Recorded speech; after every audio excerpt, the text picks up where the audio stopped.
Good morning students. पिछले video में हमने लोकसभा के जो सदस्य निर्वाचित होते हैं उनकी योग्यताओं के बारे में अध्ययन किया था। अधिकांश योग्यताएं का अध्ययन अपन ने कर दिया था, लेकिन कुछ योग्यताएं जो महत्वपूर्ण है वो शेष हैं, उनका अध्ययन आज इस वीडियो में हम करेंगे। इसमें क्या है, जनप्रतिनिधि संस्थाओं में अपराधियों के प्रवेश पर रोक हेतु व्यवस्था की गई। आपराधिक रिकॉर्ड सहित पृष्ठभूमि की जानकारी नामांकन पत्र के साथ ही प्रस्तुत करना अनिवार्य कर दिया। पिछले 3 दशक से भारतीय जो राजनीति की एक विकृति निरंतर बढ़ती जा रही है, और वो विकृति क्या है कि जनप्रतिनिधि संस्थाओं में अपराधियों का प्रवेश प्रबुद्ध वर्ग ने जब इस बात की ओर सर्वोच्च न्यायालय का ध्यान आकर्षित किया, तब सर्वोच्च न्यायालय ने इस बात पर बल दिया कि संविधान के अनुच्छेद 19(1), संविधान का अनुच्छेद कौन सा, 19(1), जनता को उम्मीदवारों की आपराधिक प्रवृत्ति, संपत्ति, दायित्व और शैक्षणिक योग्यता से संबंधित जानकारियां हासिल करने का अधिकार देता है। 19(1) क्या करता है, जो उम्मीदवार खड़े हुए हैं उनकी आपराधिक पृष्ठभूमि, संपत्ति, दायित्व व शैक्षणिक योग्यता से संबंधित जानकारी हासिल करने का अधिकार देता है। अतः चुनाव आयोग ने 31 मार्च 2003 को निर्देश जारी कर राज्यसभा, लोकसभा, विधानसभा और विधान परिषद का नामांकन पत्र भरते समय उम्मीदवारों को एक शपथ पत्र देना पड़ेगा, और इस शपथ पत्र में निम्न जानकारियां बिंदुवार होंगी। कौन सा जानकारियां होंगी? पहली, क्या प्रत्याशी किसी आपराधिक मामले में नामजद, दोष मुक्त या बरी हुआ है? यदि हाँ तो उस पर अर्थदंड लगा अथवा केस की सजा सुनाई गई। दूसरा, नामांकन से 6 माह पहले तक के समय में क्या प्रत्याशी 2 वर्ष या इससे ज़्यादा कैद योग्य किसी लंबित प्रकरण में आरोपी था जिसमें उस पर आरोप लगाए जा चुके हों और अदालत द्वारा संज्ञान लिया जा चुका हो? यदि हाँ तो उसका विवरण दें। तीसरा, प्रत्याशी उसके पति या पत्नी द्वारा आश्रितों के नाम की चल या अचल संपत्ति का ब्यौरा भी दे। और चौथा है, उत्तरदायित्व, खास तौर से यदि उन पर किसी सार्वजनिक वित्तीय संस्था अथवा सरकार का कोई बकाया है तो उसका विवरण भी दे। और 5वीं है, प्रत्याशी की शैक्षणिक योग्यता का विवरण भी दे।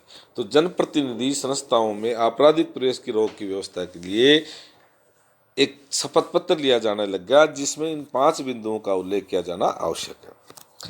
नामांकन पत्र के साथ ही दी गई जानकारी में कोई अपूर्णता होने या दी गई जानकारी की असत्यता के आधार पर नामांकन पत्र रद्द नहीं किया जा सकेगा, लेकिन इस आधार पर निर्वाचित व्यक्ति के निर्वाचन को चुनौती दी जा सकेगी और शपथ पत्र में असत्यता का मुकदमा दायर किया जा सकेगा। निर्वाचन अधिकारी उम्मीदवार का शपथ पत्र पर प्रदत्त जानकारी को अपने कार्यालय के नोटिस बोर्ड पर प्रदर्शित करेगा। तो ये इसकी योग्यताएं थी, इस तरह के इनको शपथ पत्र देना पड़ेगा। अब इनका कार्यकाल, लोकसभा का कार्यकाल कितना होता है? 5 वर्ष। लोकसभा का कार्यकाल 5 वर्ष होता है। प्रधानमंत्री के परामर्श के आधार पर राष्ट्रपति के द्वारा लोकसभा को समय से पहले भंग किया जा सकता है। कार्यकाल इसका 5 वर्ष होता है, लेकिन यदि प्रधानमंत्री परामर्श दे तो राष्ट्रपति उसकी परामर्श के आधार पर लोकसभा को समय से पूर्व भी भंग कर सकता है। ऐसा अब तक 9 बार हो चुका है। ऐसा अब तक कब तक हो चुका है? 9 बार कितने बार हो चुका है? 9 बार हो चुका है।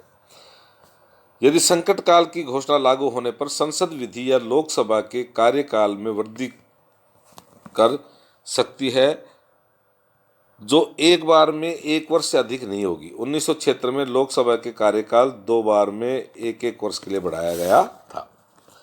लोकसभा के अधिवेशन राष्ट्रपति के द्वारा बुलाए और स्थगित किए जाते हैं, और इस संबंध में नियम यह है कि लोकसभा की एक बैठक की अंतिम तिथि और दूसरी बैठक की प्रथम तिथि में 6 माह से अधिक का अंतर नहीं होना चाहिए। लोकसभा और राज्यसभा दोनों की गणपूर्ति कुल सदस्यों की का 10वां भाग है। संसद के सदस्यों के विशेषाधिकार क्या क्या हैं? संसद सदस्य अपना कर्तव्य उचित रूप से कर सके, इसके लिए उन्हें कुछ विशेषाधिकार दिए गए। पहला क्या है? संसद के नियमों एवं आदेशों का पालन करते हुए सदस्यों को संसद में भाषण की स्वतंत्रता प्राप्त है। विशेषाधिकार में क्या है? संसद में भाषण देने की स्वतंत्रता प्राप्त है। संसद अथवा किसी समिति में कही गई बात या दिए गए किसी मत के संबंध में सदस्य के विरुद्ध किसी न्यायालय में किसी प्रकार की कार्यवाही नहीं की जा सकती। क्या है इसमें? संसद और उसकी किसी समिति में कही गई बात या दिए गए मत के संबंध में सदस्य के विरुद्ध किसी प्रकार का न्यायालय में कार्रवाई नहीं की जा सकती। तो पहला विशेषाधिकार क्या था? पहला विशेषाधिकार है संसद के नियमों के आदेशों की पालना में सदस्यों को भाषण देने की स्वतंत्रता है। दूसरा, सदस्यों को बंदी न बनाए जाने का अधिकार प्राप्त। संसद सदस्यों को क्या है? लोकसभा के सदस्यों को बंदी नहीं बनाया जा सकता। संसद का अधिवेशन प्रारंभ होने के 40 दिन पूर्व और पश्चात कोई सदस्य बंदी नहीं बनाया जा सकता। कितने दिन? 40 दिन पूर्व और 40 दिन बाद। किंतु फौजदारी विषयों से संबंधित अपराधों के लिए उन्हें बंदी बनाया जा सकता है। सदस्य की गिरफ्तारी की सूचना तुरंत ही लोकसभा के अध्यक्ष को दी जानी अनिवार्य है। किसी भी सदस्य को सदन के क्षेत्र में बिना अध्यक्ष की आज्ञा के गिरफ्तार नहीं किया जा सकता है।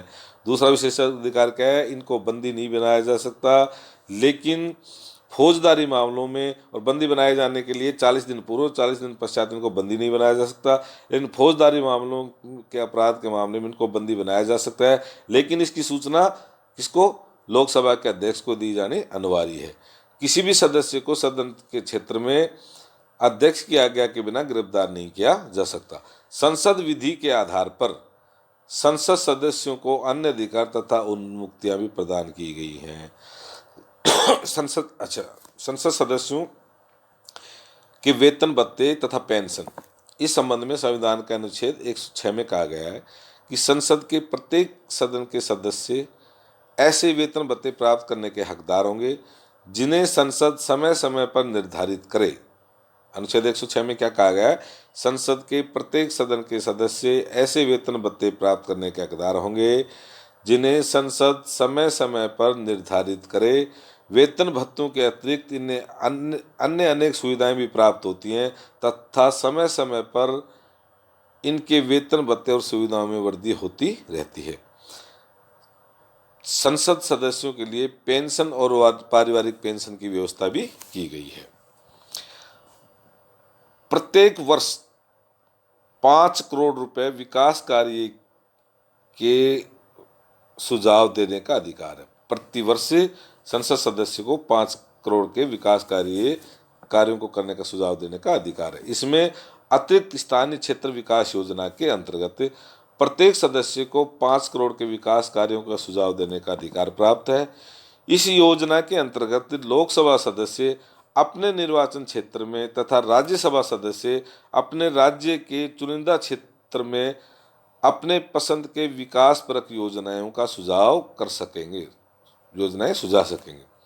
कोई भी योजना 10 लाख से अधिक की नहीं होगी और एक वर्ष में अधिकतम 5 करोड़ रुपए तक की योजनाएं सुझाई जा सकती है। संसद सदस्य सुझाव देने और योजनाओं का क्रियान्वयन सरकारी एजेंसियों के माध्यम से होगा।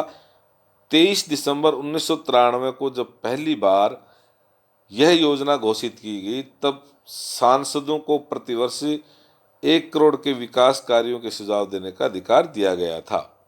योजना में के 5 वर्ष पूरे हो जाने पर धनराशि को बढ़ाकर 2 करोड़ रुपए और 2010-11 में से बढ़ा करके 5 करोड़ रुपए कर दिया गया। शुरू में कितना था ये?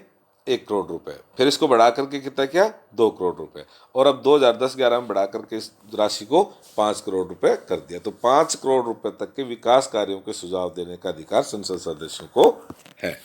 आज इतना ही। अगले में हम लोकसभा के जो पदाधिकारी हैं, अध्यक्ष और उपाध्यक्ष, इनके बारे में अध्ययन करेंगे।